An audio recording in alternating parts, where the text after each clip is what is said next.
Hi, everybody. Welcome back. This is Beyond Beauty Project, the podcast. I am your host, Bridget Burke-Brown. Today, I am here with Danni Adams. Danni is an influencer, writer, activist, body image coach, and speaker, widely known as Emma Poundcake. She's passionate about challenging beauty standards, advocating for food security, race relations, and women's rights, with a focus on reimagining beauty for fat Black women. She co-launched a body image coaching certification, collaborated with physicians to reduce anti-fat bias in healthcare, and worked with health departments to address food disparities. Her work has earned her Solidarity Award from Jobs with Justice and multiple award nominations. Danni has spoken at numerous places like Harvard, has been featured on Dr. Phil, and in multiple publications like Ebony Online. I met Danni because I took her body image certification course. It was incredible. I learned so much, and I am so excited that you are here today. Welcome. Thank you. Thank you so much for having me. Oh, I'm so excited to chat with you. I know it's been a while. I love seeing you all the time. You have such beautiful energy and thank you. I love your smile and I just think you're just so precious. I have this quote that you said that I just read recently and I just thought it was really, really beautiful. Okay. You said, "Sometimes I think, wow, the ancestors really gave me their best features because they knew that I would be living in a time period where I would have to preserve their beauty." What inspired you and your mission to reimagine beauty for fat Black women? Ooh, honestly, it's such a loaded question. Well, I want to speak to that quote just really quickly. It's interesting because I wrote that quote when I was feeling sad days before and it was the thing, the recap of it's okay to be different, to look different, because I also have my highs and lows. So thank you for honoring that. I read it and and I know exactly the video it was too. And I just I think I commented on it because I'm oh, she's just so sensual and feminine and beautiful. And then I read the quote a couple days later and I'm that's really cool. Wow, thank you. Thank you. I adore that. So I would say what got me into this advocacy thing in middle school, I had a bunch of friends who were fat and Black and brown.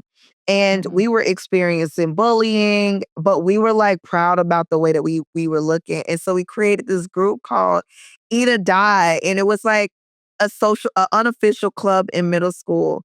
And I've always Eat or Die? Eat or Die, yes. Okay, yeah. I love it. We would walk around and share clothes and talk about what we would experience. And when we were bullied, we would stick up for each other and all the things. And I think it's just something that I've always found community and people who look like me and really understood that we experience the world differently. I noticed we weren't always in magazines. We can be the assistant and we can, we can be the program assistant, or the program manager. But what about the executive director? We don't always see ourselves in leadership positions. And so when it comes to beauty is a part of navigating our society politically, socially, and economically. And so that's kind of why I do this work.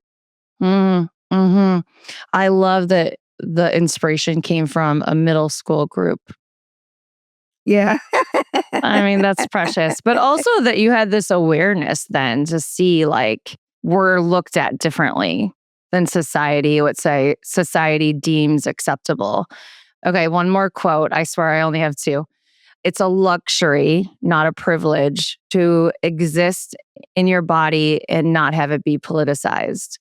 You call body positivity a social justice issue. I want you to tell us how race, gender, and these economic disparities, like you just mentioned, really shape body image. Because I don't think a lot of people realize that, especially when it's body positivity. And I learned all that in your certification. I But was just gonna say you could teach this one. I know, right? But I gotta still ask the question because, Yeah. but how do we start, I guess, also like to shift the conversation beyond it being just about self-love? Obviously, we have conversations like Yes. this, but Yeah, that's a big question. But it, it's a big question, but a much needed question. I mean, at the end of the day, like we're all human beings are like searching for this like self-love, but it's like really not enough. If you can have as much self-love in your cup as you need, but it's not going to change the fact that like some of us when we walk into grocery stores, even if we want to be body neutral, someone will perceive us as a thief. It is not in our control and power to be heavily policed, like because we are black or because we're brown, or even just as women. We've seen this huge political moment about telling women who they should and should not be. You can have all the self love in the world, but your rights are still being taken from you because mm, you are a woman. And I think mm, also right now, everyone experiencing these economic changes because the economy is changing so much. We see a lot of people thinking about like, who has access to food and who doesn't have access to food. All of those things are really important when we think about body positivity because we're operating on this spectrum and it's not a if a fat black woman loves herself, then she'll have be able to experience the fullness of life. Yes, she can have mm, joy and she can have happiness, but the reality is, and I'm experiencing this myself. Like you will still go to the doctor's office, and the doctor will still deny you complete medical treatment or not see you as a complete human being because of mm. your size. And so all those things are important. And we've talked about this in our workshop and about Yeah. how bias and economic disparity and also politics plays a role in our ability to thrive. Can you expand on that just a little bit? Yeah, I mean, we're seeing so many different laws like pop up across the country from cuts from Medicaid and Medicare, educational cuts, and I mean people who have disabilities. I'm neurodivergent and I'm Mm, proud and loud to say I also have PTSD. And so thinking about people like me and going to school and already experiencing the hardships of the world, but also now education is changing for you. They don't want to even teach you your history. yeah. And also there's just so much that is I could talk about the tariffs and fat people are already paying extra for their clothing. And now Mm, we have these we already have the fat tax. Now we have the tariffs. All these mm, things are political and impact us not just financially, but our ability to move through society. Because as yeah. somebody who was fly and fat, I have to admit, like, the way people perceive me sometimes is different. Are we even Mm, kind to people who aren't dressed as nice? And then if we expect people to dress up, then what do we do when clothing is so, so expensive? All those yeah. things play a role. All those things play a role. It makes me think like, and I don't know if you could do this, like, but could you like almost walk us through a day to tell us some of the like experiences that would happen? I think really people don't realize like how many like micro things too are happening that really like God, like have to be just like exhausting. And I know like you're fabulous in doing you, but Eh, like still it's like, you know what I'm saying? Does that yeah, make you know what? sense? I went to Nashville for this thing I had to do in Nashville, and which was so interesting is this I was in a bar and this lady walks up to me and she says, "I love your hair."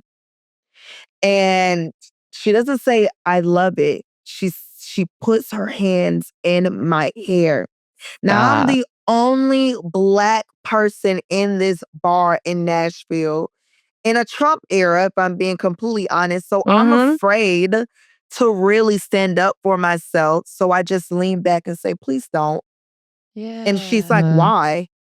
And she wants me to tell her why she Yeah. can't touch me. And, I always think about if you were at a museum and you saw Picasso, would you touch it? If you saw Mona Lisa, would you touch it? And the answer would be no, because you would know that you are at a museum and it's roped off. And I think we should treat people's bodies like that. We shouldn't touch people, whether, women, children, Black and brown folks, like still at the end of pregnant women, at the end of the day, don't touch me. And so that is like a normal experience. It's not just because I have big hair. I've experienced it with braids, or it's also the opposite, where people don't think they need to respect larger bodies, Hmm. or say excuse me, or hold the door for us, and all these different like aggressions that people have around different people and what they look like. In the history of fat phobia course, we taught the students about Sarah Bartman, who was an African woman, and she was gawked at because of her body and size by European colonizers, doctors at the time, and taken on display, like in a circus, for white people to Yeah. touch her, for white people to touch her, to examine her body, even after her death as a larger Black woman. Even after her death, her boobs, her butt, her labia, her lips was all put on display in museums in Europe for years. It took a very long time. I believe it was Nelson Mandela who was able to get her body back and give her a proper burial. And this is something that has happened, like treating black folks as exhibits. We're not exhibits, Mm. we're human beings. And when I think of body neutrality, I want to not think of my body. I really do. But it's not that I'm asking for permission for it, but I'm also saying, am I really given that opportunity? And the answer is no. You mentioned just the biases that happen even with doctors. And I know you worked with physicians during the pandemic to address weight stigma. Curious what you learned while you did that and what needs to change in healthcare to make it truly inclusive. Okay, so overwhelmingly, the doctors were Black. And so they all thought it was important. Was thinking they're gonna knock me down. They're gonna be upset. They're gonna take jabs at me. No. And I don't know what it was, but I think it's at the end of the day, I think Black folks and Black physicians were like, we want people to come see us. We want people to be there. At the end of the day, I think it's a little bit of education, the experience of people who are larger. And also, I learned a little bit from them, like, hey, we only have a second.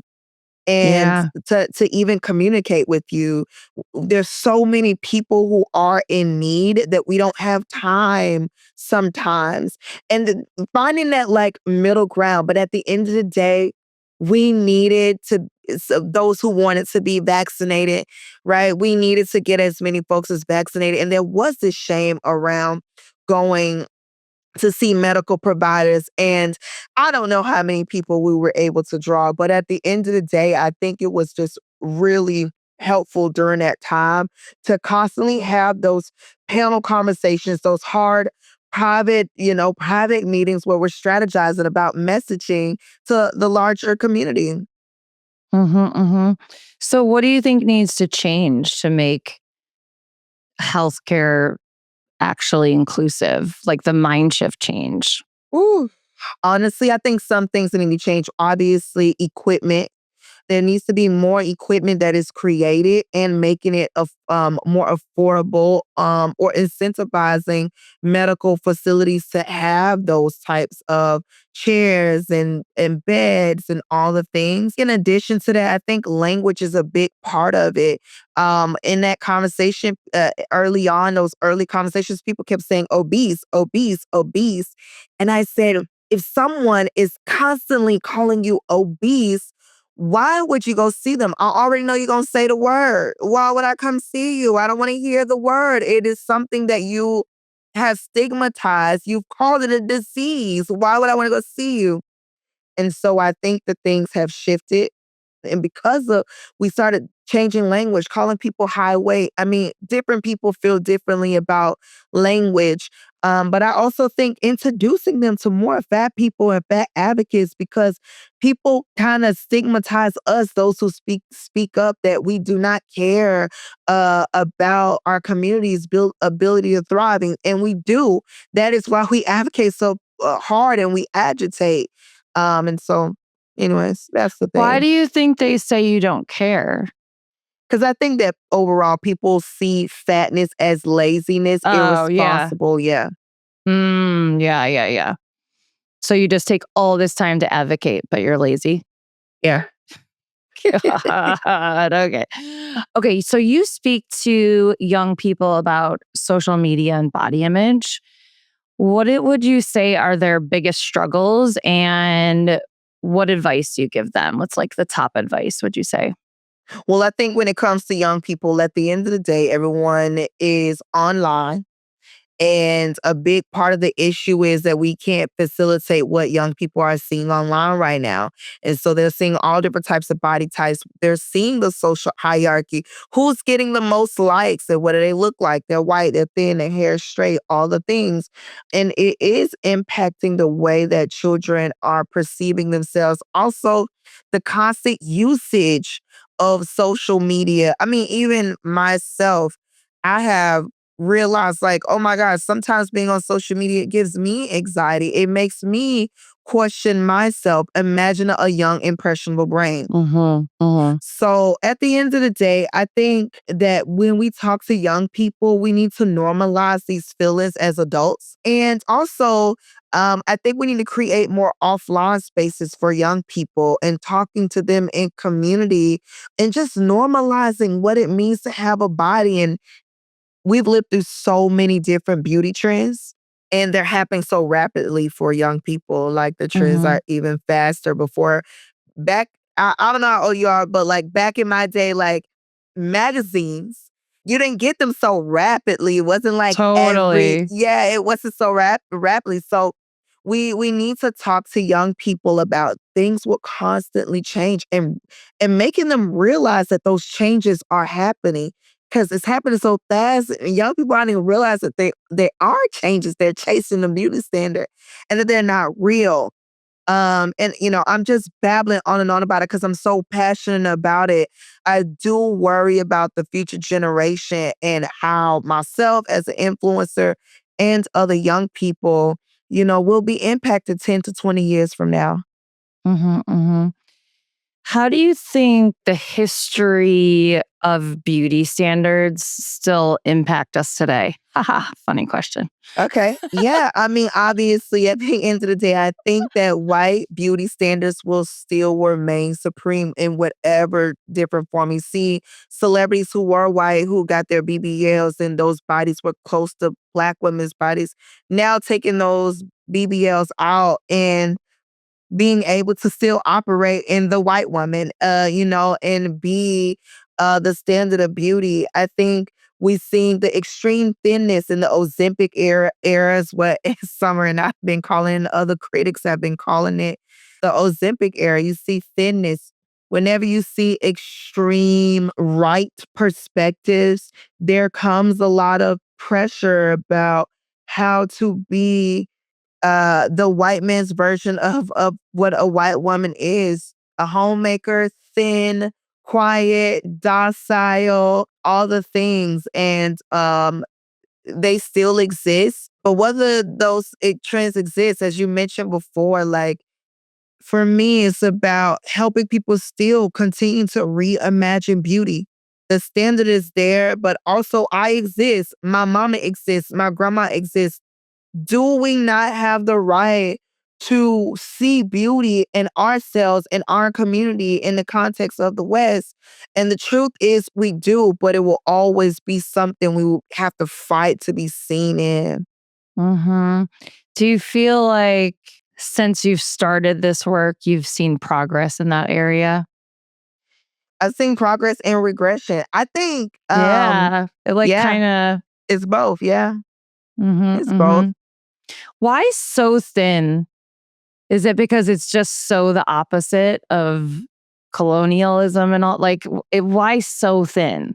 You know what? I think we would have to go back into one of the books that we talked about in the course is Sabrina Strings, Fearing the Black Body. I think right now with whiteness as the thing, like you, we want to make sure everybody is in order, in line. It is what they deem as obedience. I mean, representation obviously matters in the media. I feel like I'm seeing like less representation right now as well. Would you agree? Yeah, I'm seeing a lot less representation. Yeah. I'm not seeing the brands promote that they're body positive. I'm not seeing new brands promote that they launch a new size inclusive brand. You see the indie designers do it, and also I don't, and no not to them, but we have to support them because that's not sustainable, especially in this economy. And we got to have their backs. I'm not seeing it at all. Yep, I agree. Okay, you married yourself at 30. I love this so much. I mean, you're just adorable. I can't. Thank you. Have you always had this sort of innate love for yourself? And when you have these days of like self doubt or insecurity, how do you navigate that? Ooh, okay, two loaded questions. So Okay. one, have I always had this? No, this No. full Okay. love for myself. No, honestly, I think I talked about this the other day. Like I was like, I feel like there's moments where I was chasing validation, like see me, accept me, especially like I've known for a couple of years that I've had PTSD, but like learning like more and more about like ADHD is like, why am I different? I've always like, I'm different. I don't fit in. I don't know why. I have Uh, ADHD too. I just found out I had it a couple of years ago and it's like made me like take a deep breath because I always thought like, what's wrong with me, you know? yeah, yeah. What is wrong with me? Why am I this way and that way? And I'm like, okay, girl, you're different. You're different, and different does not mean opposite. Different does not mean bad. It's like Other, yeah, yeah, all the things. I'm still working through that, like, because it's very new for me. And so in those days of doubts, I have a really good support system that really truly loves me and is determined to not let me fall. Even if I want to love. fall, those girls are like, get your butt up. Ah, Uh, yes, I love those girls. We need um, them. yeah, we need those, and also Yeah. like we talk about this in the class, but perfection culture, I struggle with that a lot. Yes. And it's a big part of ADHD, but like I don't want to get things wrong, trying to be perfect. And so that's something I'm still struggling with. I think when people see my wedding, they're like, oof, this girl has got that self love thing together. And I'm like, baby, every day is a new day of learning for me. And not to take you on this roller coaster, but I tore my ACL about 7 months ago and temporary disability, like early on, I was in a wheelchair for getting through the airports. Then I'm not. Then I'm going through stairs. All the things. Yeah. Wow. So Interesting it's. that you experienced that with what you do. I know. I know. I And mean, really, you could like see yourself a little bit in those shoes, you know? yeah, you can. You can put yourself in people's shoes who live with chronic disabilities and like they aren't temporarily disabled and like how difficult it is, how the world perceives you. I was shame about being, oh my gosh, somebody's gonna see me. I'm fat in a wheelchair. They're gonna think I did this to myself. Like all the things you're thinking all and It's then it's my like fault. yeah, it's my fault. All the feelings. And I went through this process of anger, shame, sadness to only just recently realizing this is all grief. And this is all grief. I'm grieving the fact that I lost my ability temporarily and I'm still in the healing process, in a recovery process. And so through that, I'm bringing all that to the forefront because I think when we think about life and self esteem, when you knock yourself down, the tools that you have, those that community, those resources say, I am somebody, I'm worthy, I'm lovable, I'm capable. There's nothing wrong with me. I believed that I was broken. I thought, oh, I'm broken. Something's not right. And that's no way to look at life. I'm grateful to prayers and all the things that I was able to come out of that. But I would say for months, I was operating in in this whirlwind. And I'm so grateful. I'm grateful for the transformation. And I'm saying that to say that some moments transformations are gonna happen. Yeah. And I think what you're also saying is like self love is a journey. It's not a Yeah. destination, which is cliche, but just so true, right? It's Yeah. like this ongoing unfolding and life happens. So it might set you back, but then you move forward and you learn something and you have your tribe. And maybe each time you learn to love yourself a little bit more.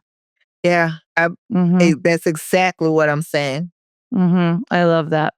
So for those struggling with internalized kind of constant body shame, what would you sort of say is like the first step to feeling a little bit better?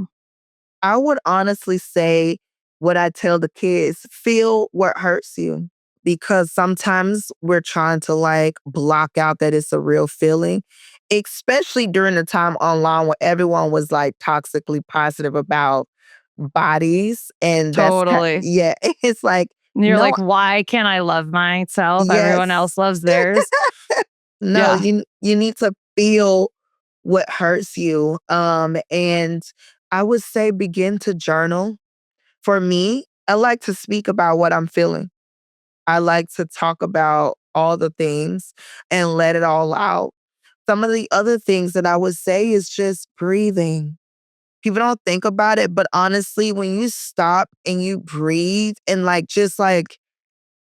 this body has breath inside of it and is Mm. carrying me.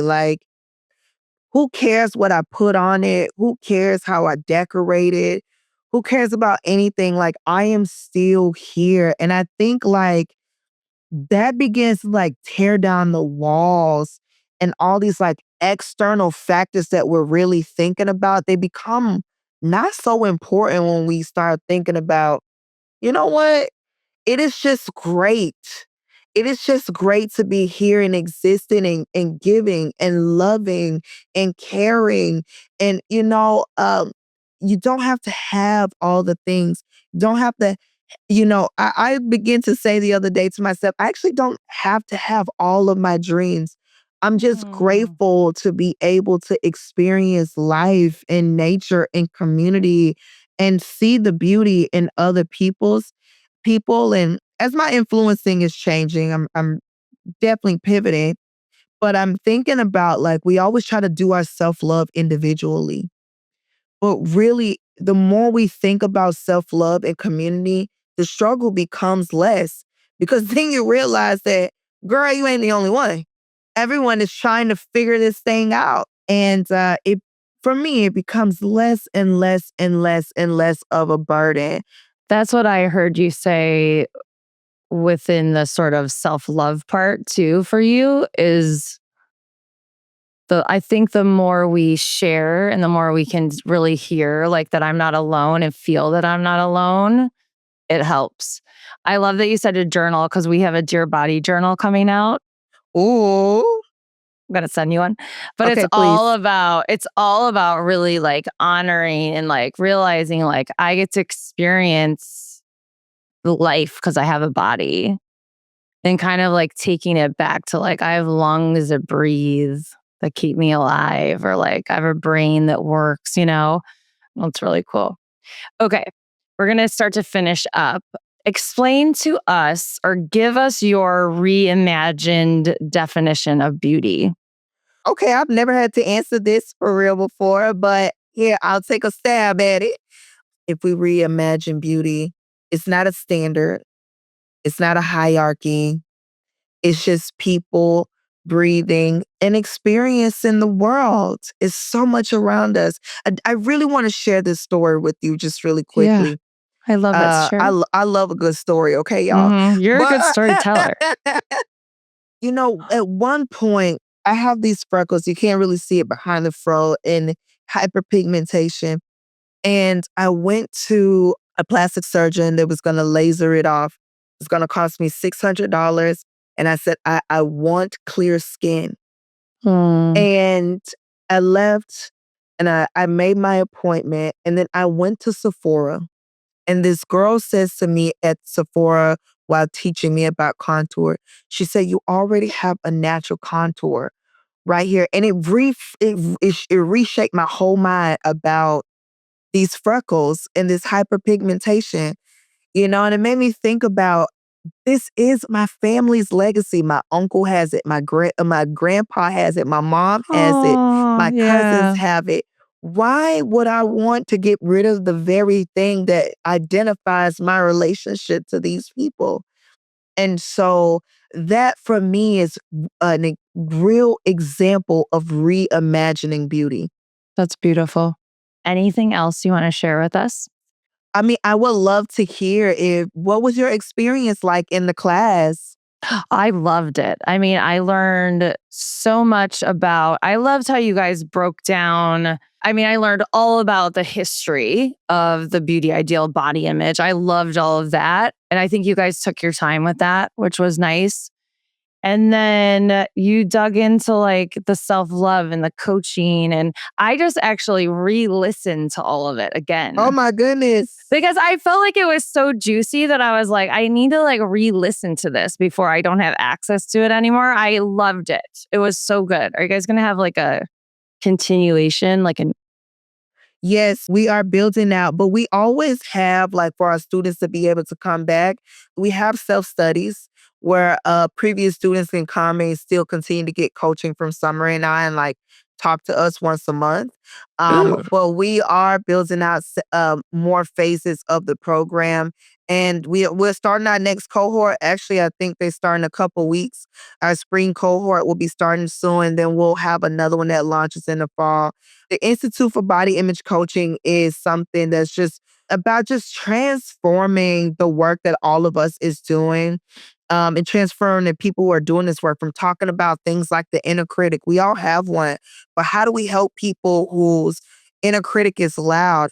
I mean, let's be honest, I needed it during this time from things like self-care and then mirror work, which is tough. I also love how you guys really go into like perfectionism with body image too. That part was super interesting and Yeah. educational for me. Yeah. Ugh, I've read so much lately about people with ADHD have an issue with perfection. Well, some of us, have issue with Oh perfection. God, yeah. That's my whole thing is like, how do we go beyond perfectionism? Because I've uh, spent my whole life doing that, you know? I think we just take it one day at a time and give ourselves Hmm. some grace. Yeah, yeah. Okay, anything else you have going on that you want everybody? Tell us about your Substack. Oh my gosh. Okay. So listen, my Substack is called Something for the Minds. Well, I just write whatever is on my mind or I'm thinking about that I want to like share with the world. It's actually like a brain dump for my chaotic brain days. I'm like, okay, let me just write something. And for me, it's mindless. But I'm enjoying that. People enjoy reading it. I love that. And then people get in touch with you at I'm a pound cake. That's AMA pound cake. You can also look up the Institute for Body Image Coaching, where Summer and I are running a program for professionals who are working with people struggling with body image. And I will link all that, obviously. Can you tell us really quickly where you got Emma Pound Cake from? Okay, cool. Yes. I mean, regular black girl. Alma is I am, and it's also a Ghanaian name for the day that I was born. And then pound cake, my mama named pumpkin, my name pound cake. My grandma used to make cakes. And I was like, I'm a pound cake because I am. Oh my God, I love that. You are just too adorable. Thank you so Thank much. you. Thank you for having me. I'll see you soon. Thank you for listening or watching Beyond Beauty Project, the podcast. If today resonated with you, pass it on to a friend. And to keep the conversation going, check out the workshops that I facilitate. For preteens to adults, we challenge perfectionism, we redefine confidence, and we really get back in tune with our minds and our bodies. I also offer keynotes for colleges and corporate, where I provide thought-provoking talks about redefining success and getting back in tune with your true self and your true genius. Subscribe to our newsletter where you can keep up to date on everything BBP related. And as always, we love to hear from you. So drop us a review, send us a DM, and I will see you next week.